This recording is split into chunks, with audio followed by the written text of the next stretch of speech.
slovak.ch, tvoj švajčiarsky sprievodca. Dnes na tému: pri hľadaní bytu môžete prísť o peniaze.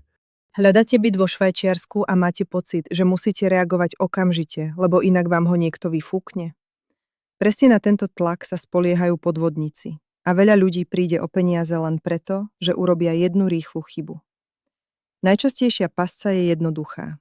Niekto chce, aby ste zaplatili zálohu alebo depozit ešte pred obliadkou alebo pred odovzdaním kľúčov a sľubuje, že vám kľúče pošle poštou, pretože je v zahraničí. Toto je klasický scenár, na ktorý upozorňuje aj Švajčiarske národné centrum kybernetickej bezpečnosti.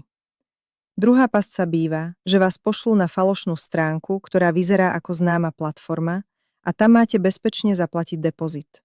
Peniaze idú podvodníkom a byt nikdy neuvidíte. A tretia vec, ktorá bolí rovnako. Nevždy chcú podvodníci peniaze.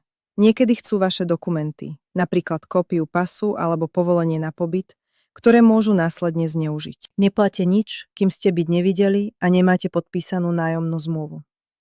Depozit sa vo Švajčiarsku štandardne rieši ako nájomná zábezpeka, pri bytoch maximálne do výšky 3 mesačných nájmov a má byť uložený na depozitnom účte na meno nájomcu.